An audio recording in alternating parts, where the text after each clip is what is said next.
일찍이 시내산에서 이스라엘 백성들이 하나님과 언약을 맺을 때에 그때 약속했던 말씀이 오늘 본문의 근거가 됩니다. 호렙산에서 여호와 앞에 이스라엘 백성들이 구했던 것이 있습니다. 그것이 무엇인가 하면 하나님께서 강림하시는 그 장면을 바라보고 두려워 떨며 백성들이 하나님 앞에 외쳤던 것이 불로도 임하지 마시고 음성으로도 임하지 마시옵소서 하는 것이었습니다.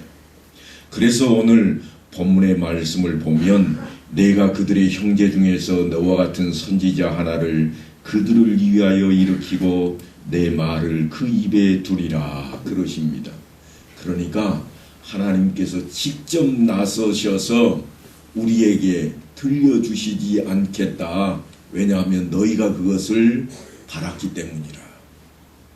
그렇게 이스라엘 백성들은 이제 그 이후로는 하나님의 말씀을 직접 듣지 않고 선지자들을 통해서 듣기 시작합니다.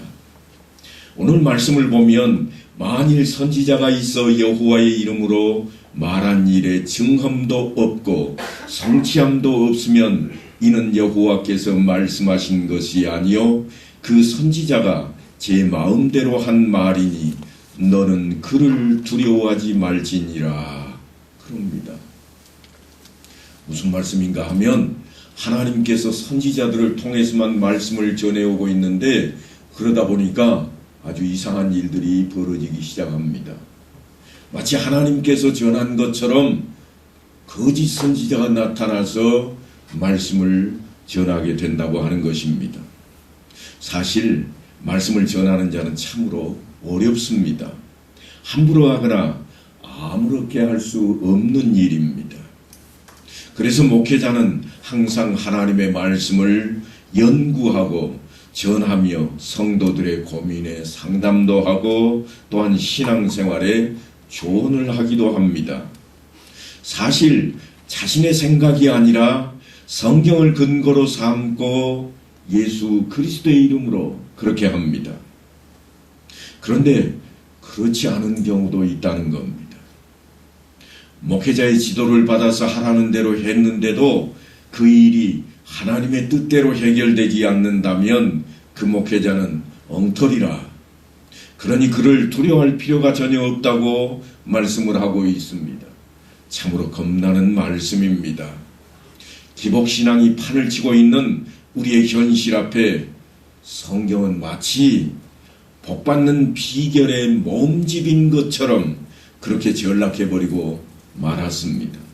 그래서 성경책만 끼고 있으면 어디든 펼쳐서 그 말씀대로 움직이기만 하면 된다는 생각이 우리 가운데 암암리에 작용하기 시작했다고 하는 것입니다. 열심을 다하고 치성을 들임으로 만사형통을 이룰 수 있다고 하는 그런 소리들로 교회마다 점점 채워져 가고 있습니다. 그래서 목회자가 가르치는 대로 열심을 다합니다. 순종이라고 하는 미명하에 그렇게 합니다. 우리는 순종이 제사보다 낫다고 하는 그 말씀을 수도 없이 들어왔습니다. 그래서 목회자의 말에 무조건 순종해야 된다고 하는 생각을 누구나 가지게 되었습니다. 하지만 결과적으로 나타난 것이 나아진 것이 별로 없는 자신의 모습을 보고 오히려 더 나빠 보이는 그러한 지경에 빠져버리고 맙니다. 물론 먹고 살기도 빠듯한데 복을 받기 위해서 예배에는 참석을 합니다. 목숨을 걸고 참석합니다. 억지로라도 참석을 합니다. 그러다 보니까 몸은 더욱 피곤해지고 그렇다고 복은 온데간데 없고 초조하기만 합니다. 11조를 빼먹는 날에는 벌을 받는다는 생각에 두려움이 앞서서 늘 어쩔 수 없이 전전긍긍을 합니다. 바로 그러한 모습 앞에 사무엘 선지자가 순종이라는 말을 꺼내고 있습니다. 지금 누구에게 사무엘 선지자가 말씀을 전하고자 하는가 하면 사울 왕에게 나타나서 마치 오늘날 우리 앞에 전해지는 말씀처럼 그렇게 증거합니다. 왜냐하면 그 당시의 모습이 오늘날 우리의 모습과 너무나 비슷했기 때문입니다. 여호와께서 번제와 다른 제사를 그의 목소리를 청종하는 것을 좋아하심같이 좋아하시겠나이까? 순종이 제사보다 낫고 듣는 것이 순양의 기름보다 나으니 이는 거역하는 것은 점치는 죄와 같고 완고한 것은 사신 우상에게 절하는 죄와 같음이라. 사울 왕이 제사를 드리지 않고 예배에 불참했기 때문이 결코 아닙니다. 그는 할 일을 다 했습니다. 그의 마음속에 특심이 있었습니다. 그런데 사무엘은 그것보다 훨씬 중요한 것에 대한 이야기를 하고 있습니다. 그것은 다름 아닌 하나님의 말씀을 따르는 일입니다. 말씀대로 살지 않았다고 질책하고 있습니다. 말씀대로 따르지 않는 것이 우상 숭배와 같다고 그렇게 전합니다. 말씀대로 살지 않는 것은 죄라고 단언해버리고 있습니다. 우리의 모습은 과연 어떠한가요? 몇 년 전 고신대학교에서 교회 정통성과 떠오르는 교회를 뛰어넘는 제3의 길이라고 하는 주제로 특강을 했던 미국의 한 기독교 학교 총장이 있습니다. 짐 벨처라는 분인데 그분이 깊이 있는 교회라고 해서 오늘 이런 말씀에 대한 대안을 제시했습니다. 그의 설명 가운데에는 울타리 이야기가 1시간 내내 울려 퍼졌습니다. 그가 예로 삼는 것은 호주라고 하는 나라에 대한 이야기였습니다. 호주라고 하는 나라는 대단히 땅이 넓습니다. 그래서 소나 양을 키우는 방식이 조금 독특해 보입니다. 우리가 생각하는 대부분의 농장이나 목장은 땅의 경계선에 반드시 울타리를 설치합니다. 그래서 자기의 가축들이 그 울타리 너머로 도망치지 못하게 반드시 경계선에 울타리를 쳐놓습니다. 하지만 호주는 다르답니다. 너무 땅이 넓어서 울타리 치는 것을 포기했다고 그는 그렇게 설명을 합니다. 그렇다면 가축을 어떻게 보호할 수 있을까요? 물론 기본적으로 카우보이가 생각이 납니다. 왜냐하면 우리는 영화를 통해서 소떼를 몰고 다니던 카우보이들을 생각할 수 있기 때문입니다. 하지만 저도 사실 깜짝 놀랐습니다. 그분이 강의 시간에 하는 내용은 바로 우리를 깜짝 놀라게 하는 소식이 우리 안에 있는 것을 끄집어내고자 하는 것이었습니다. 그게 뭔가 하면 너무나 단순하고 간단한 방법입니다. 우리나라에서 목축업을 하는 사람들이 가장 먼저 하는 일은 뭔가 하면 축사를 지기 시작합니다. 축사는 방목을 하든지 아니면 방목을 하지 않든지 간에 무조건 축사를 먼저 짓습니다. 그리고 축사를 지어놓고는 경계선 밖으로 울타리를 빙 둘러 놓습니다. 도망치지 못하게 아주 튼튼한 울타리를 해놓습니다. 그런데 호주에서는 그렇게 하지 않는다고 합니다. 우리나라에서는 그 일을 얼마나 잘하는가에 따라서 이제 목축업을 성공하고 실패하는 일이 거의 정해진다고 볼 것입니다. 하지만 호주는 그렇지 못하다는 겁니다. 호주라고 하는 나라는 땅도 넓습니다만 그 넓은 땅에 강줄기가 많지 않습니다. 강물이 흐르는 곳은 이미 농사를 짓는 농부들이 다 차지했습니다. 그반 다 농사 짓는 사람들이 차지하고 그 물줄기를 끌어다가 농사를 짓기 시작했습니다. 그래서 남은 땅에서 목축업을 하는 사람들이 가장 먼저 하는 일은 뭔가 하면 물의 근원을 찾는 일입니다. 기계를 동원해서 샘을 파고 그 물을 담아두는 우물을 만듭니다. 그래 놓으면 소나 양들이 그곳에서 멀리 떨어지지 않는답니다. 설사 길을 잃어버리기라도 하면 소떼가 길을 쓰고 찾아온다는 겁니다. 왜냐하면 물이 있어야 살기 때문입니다. 물이 생명입니다. 그래서 짐벨처 교수는 거기에 답이 있다고 말씀을 전하기 시작합니다. 하나님께서 천지를 창조하시고 하와와 그리고 아담에게 에덴 동산을 관리하게 하실 때에 하나님께서는 울타리 작업을 하지 않으셨습니다. 오히려 동산 가운데 샘을 만들어 놓으셨습니다. 여호와 하나님이 그 땅에서 보기에 아름답고 먹기에 좋은 나무가 나게 하시니 동산 가운데에는 생명나무와 선악을 알게 하는 나무도 있더라. 그리고 이어지는 말씀이 이렇습니다. 강이 에덴에서 흘러나와 동산을 적시고 거기서부터 갈라져 내 근원이 되었으니 역시 물의 근원인 샘이 에덴에 있음을 시사해야 합니다. 무슨 말씀인가 하면 생명의 근원이 되는 물의 근원을 하나님께서 에덴에 심어 놓으셨다고 하는 겁니다. 그러므로 아담과 하와는 그곳을 떠나서는 안 됩니다.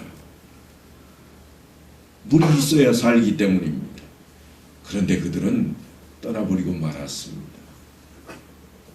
성경에는 곳곳에 물과 생명의 연관점이 있음을 내포하는 말씀들이 등장을 합니다.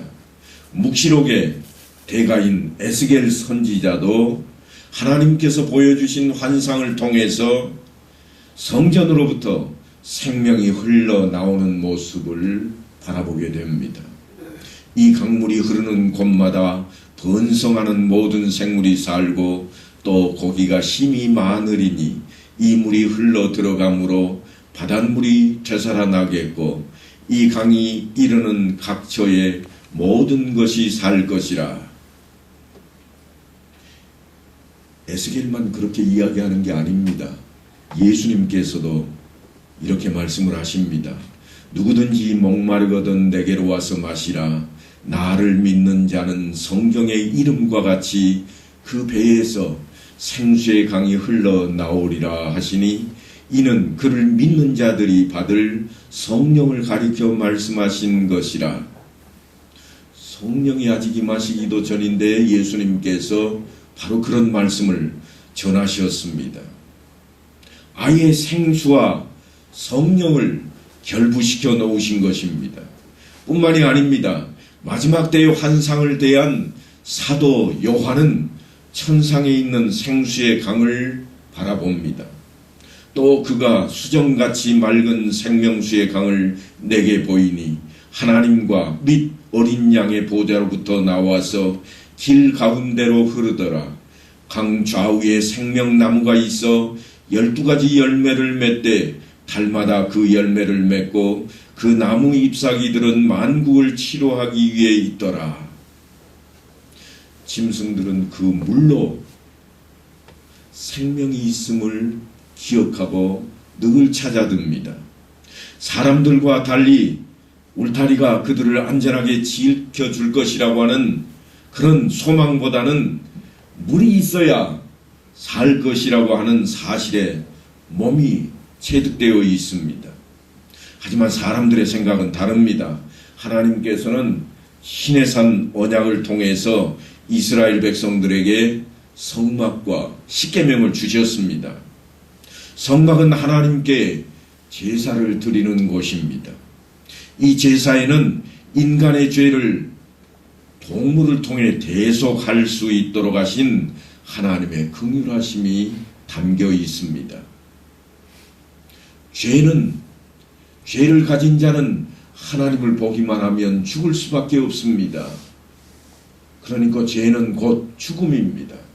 그런데 하나님께서 긍휼을 베푸셔서 그 죄를 대속할 수 있도록 동물의 피로 제사를 드리게 허락하셨다고 하는 것입니다. 거룩하신 하나님 앞에서는 어떤 죄라도 소멸되기 때문입니다. 그러므로 인간이 속죄함을 받지 않고는 결코 하나님 앞에 설 수가 없는 겁니다. 그대로 하나님 앞에 섰다가는 저절로 소멸되어 버리기 때문입니다. 그래서 하나님 앞에 드리는 제사는 우리의 공로를 내세워서 무엇을 달라고 하는 그런 절차가 아닙니다. 구별된 동물의 피를 내 죄 대신해서 하나님 앞에 드림으로 죄를 속함 받는 것입니다. 그것이 제사의 시작이요 예배의 기본입니다. 그 속죄함을 위해서 하나님께서는 긍휼을 베푸시고 성막을 허락하셨습니다. 그리고 그 성막으로 나아갈 길을 제시한 것이 무엇인가 하면 다름 아닌 십계명입니다.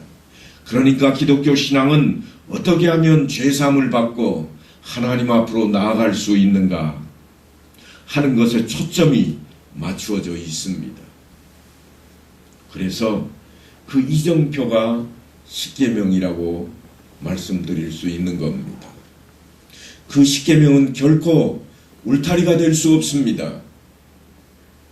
영원한 생명샘을 가리키는 이정표입니다. 우리가 예배 드리러 나오는 이것은 그러니까 그 목적이 분명해야 됩니다. 목적이 어디에 있는가? 복을 받는 데에 있는 게 아니라고 하는 겁니다.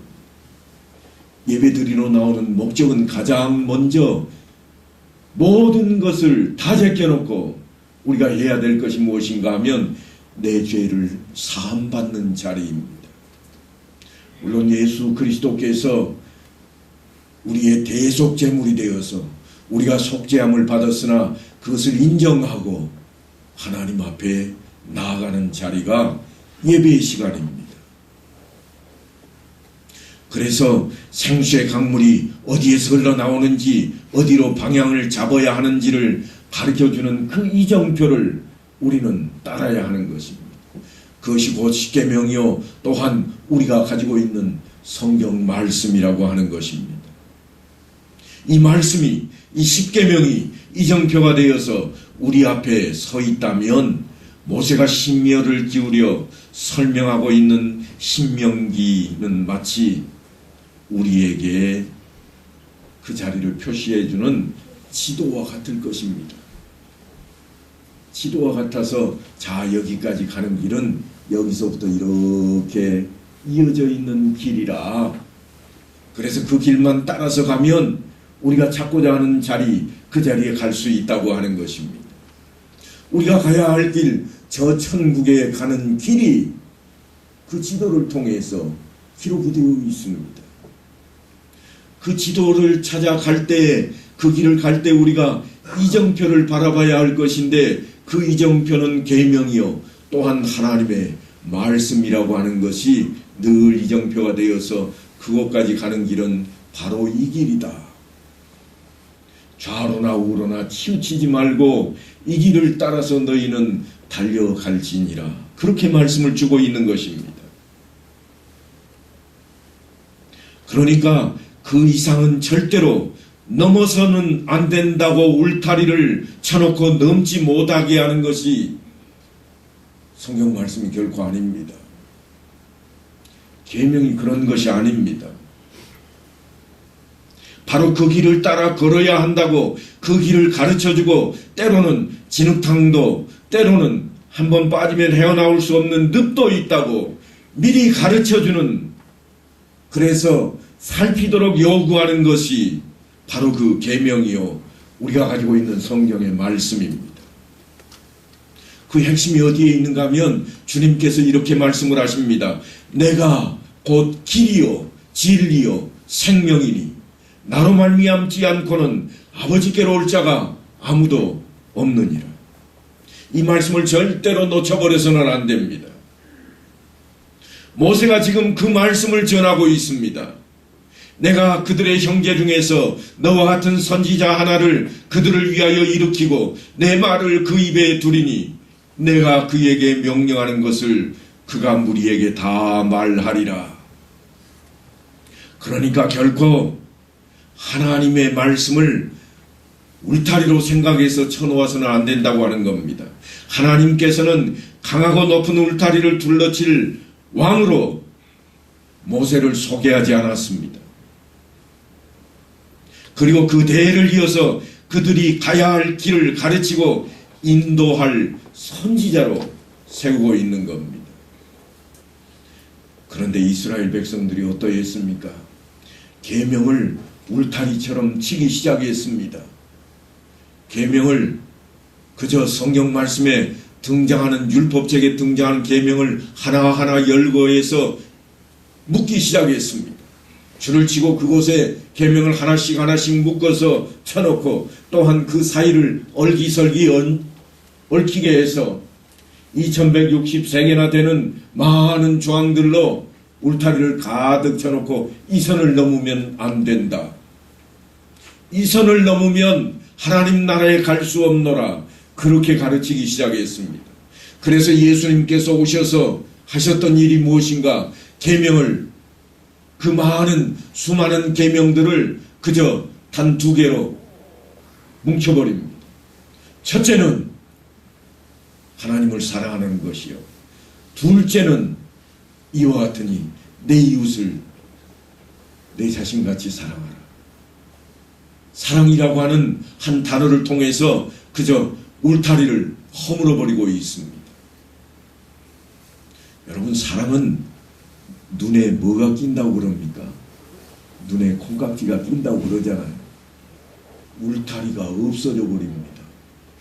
사랑은 울타리를 뛰어넘는 것을 사랑이라 그럽니다. 오직 그것만 향해서 달려버립니다. 주님은 사랑을 통해서 이스라엘 백성들이 그렇게 수도 없이 쳐놓았던 울타리를 다 걷어내게 만드십니다. 그래서 이 독사의 자식들아, 왜냐하면 울타리를 치고 있기 때문입니다. 그 울타리를 걷어내게 하고 있습니다. 그런데 여러분은 어떠하신가요? 엄다교회 담임 목사를 통해서 무엇을 바라고 계십니까? 예배를 통해서 내가 하는 사업이 날로 번창하고 잘 되도록 기도해 주시기를 바라십니까? 이 시간에 그것을 위해서 이 자리에 나오시지는 않았습니까? 아니면 병들지 않고, 아니 혹 병이 들었을지라도 깨끗하게 나았도록 기적을 일으켜 주기를 바라고 계시지는 않습니까? 그렇다면 여러분에게는 기회를 잘 잡고 울타리를 튼튼하고 강하게 높이 쳐줄 기술자가 필요합니다. 그런 것들을 원해서 이 자리에 나오셨다면 여러분들은 길을 잘못 잡으신 겁니다. 엄다교회 담임 목사가 아니라, 아니 엄다교회 모여 예배드리는 이 자리가 아니라 그저 많은 사람들이 줄지어서 달려가는 그쪽을 향해 뛰어야 됩니다. 하나님께서는 결코 모세에게 울타리 치는 방법을 가르치지 않으셨습니다. 하나님께서는 생수의 강을 찾는 길을 가르치고 계십니다. 만약에 울타리가 필요했다면 내가 울타리라, 내 안에 들어오면 너는 살게 되리라. 주님께서 그렇게 말씀하지 않으셨겠습니까? 내가 곧 길이라, 내가 생명이라 그렇게 외치지 않고 주님께서 내가 울타리라, 내가 곧 계명이라 그렇게 외치지 않았겠습니까? 그런데 주님은 그 계명을 울타리로 표현하지 않고 길이라고 표현을 하고 있습니다. 하나님 나라를 향해 쫓아가야 할 길이라고, 그 길로 너희가 들어서야 되겠다고 외치고 계시는 겁니다. 내가 곧 길이요 진리요 생명이니, 그러니까 여러분이 저를 통해서 찾고 바라야 할 것은 다름이 아니라 예수 그리스도입니다. 제가 전하는 것은 예수 그리스도여야 됩니다. 사업에 성공하는 비법, 아프지 않고 잘 사는 법, 그것을 저에게 기대하시면 안 됩니다.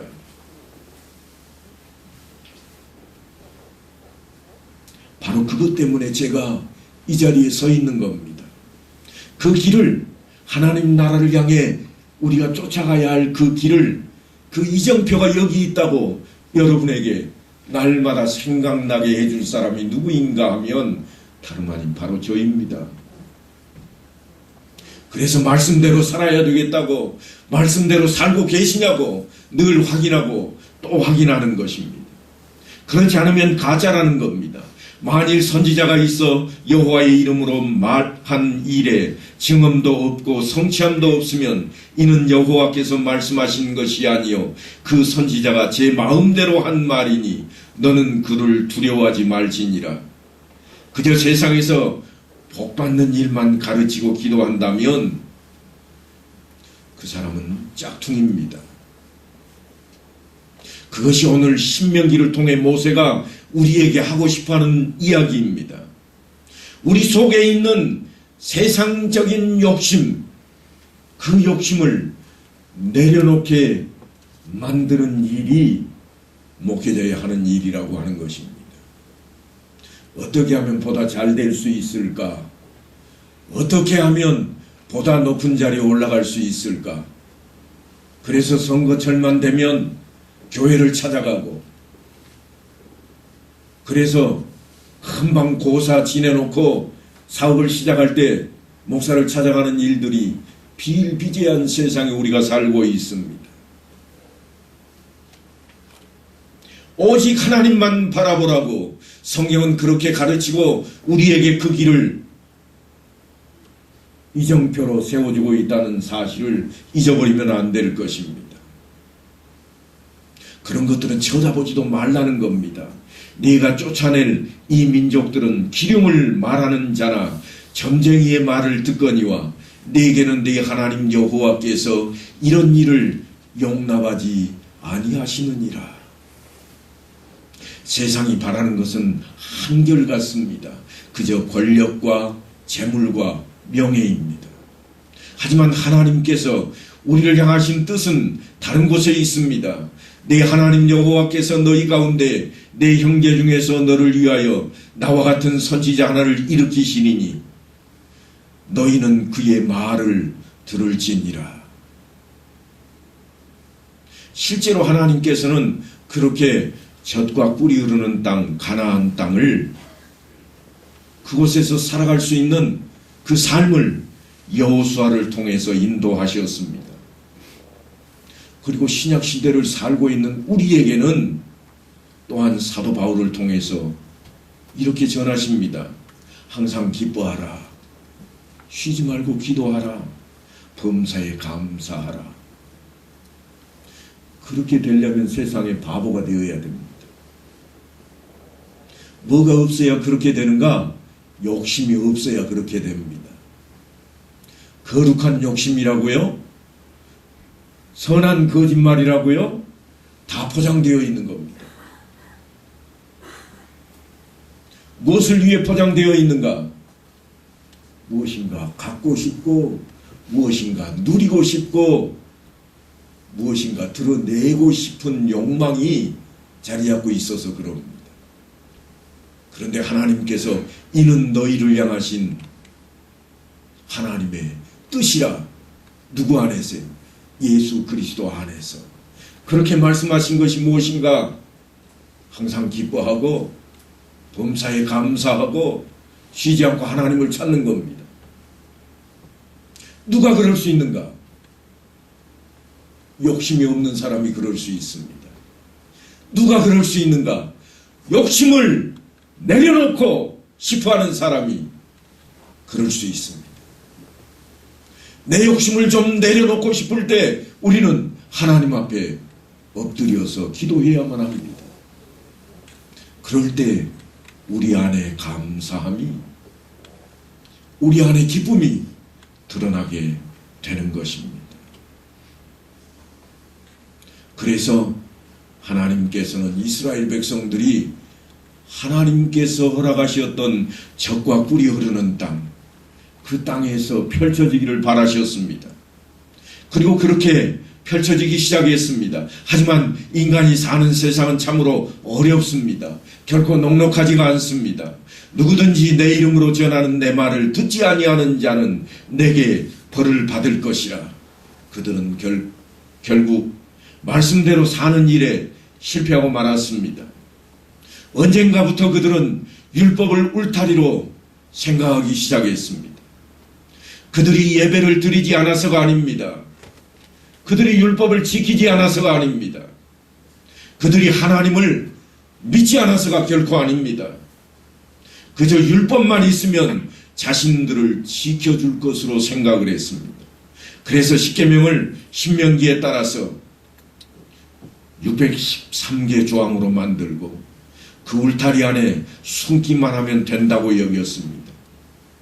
2000개가 넘는 많은 조항들을 세워가면서 그들은 촘촘하게 빠져나갈 수 없도록 울타리를 더욱더 강하게 쳐놓았습니다. 든든하고 세밀하게 울타리를 세울 생각만 했습니다.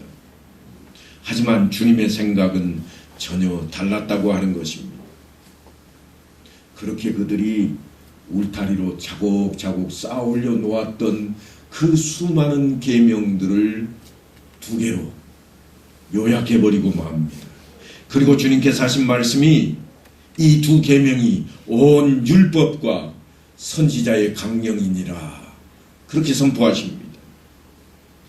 온 율법과 또한 선지자의 강령을 완성시키면서 끌어내신 것이 무엇인가 하면 사랑입니다. 사도 바울도 그 사랑을 이렇게 표현합니다. 내가 확신하노니 사망이나 생명이나 천사들이나 권세자들이나 현재의 일이나 장래의 일이나 능력이나 높음이나 깊음이나 다른 어떤 피조물이라도 우리를 주 그리스도 예수 안에 있는 하나님의 사랑에서 끊을 수 없으리라. 끊을래야 끊을 수 없는 그 사랑이 바로 생명수입니다. 끊어지지 않는 그 사랑이 생명이라고 하는 것입니다. 그래서 이 땅에 우리 안에 있는 믿음과 소망과 사랑이 있는데 그 중에 제일이 무엇이라고 그러는가 하면 사랑이라 그럽니다. 믿음보다도 더 제일이라고 외치고 있습니다. 우리가 전하는 예수 그리스도의 복음은 바로 그 생명수가 십자가를 통해서 끊임없이 흐르고 있음을 알리는 기쁜 소식입니다. 그러니까 이 자리에 나와서 우리가 엎드리고 흩어질 때에는 이제는 내가 무엇을 받아서 복되다고 외치는 자리가 아니라 예수 그리스도의 십자가, 내 죄함을, 내 죄를 사해 주시는 그 놀라운 속죄함이 우리 안에 있다고 외치는 자리로 나가야 될 것입니다. 그래서 하나님의 법도인 율법과 십계명은 생명수가 흐르는 생수의 강과 같이 샘으로 인도하는 이정표가 될 것이라고 하는 것입니다. 그 이정표에 표지되어 있는 그 길을 따라 온전히 나아가야만 합니다.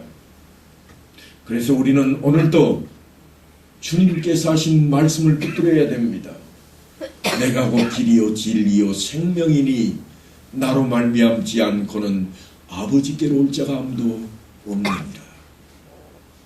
여러분이 그 길을 따라서 그 자리에 서게 되는 놀라운 역사가 이 한 주간에도 임하게 되시기를 간절히 축원합니다.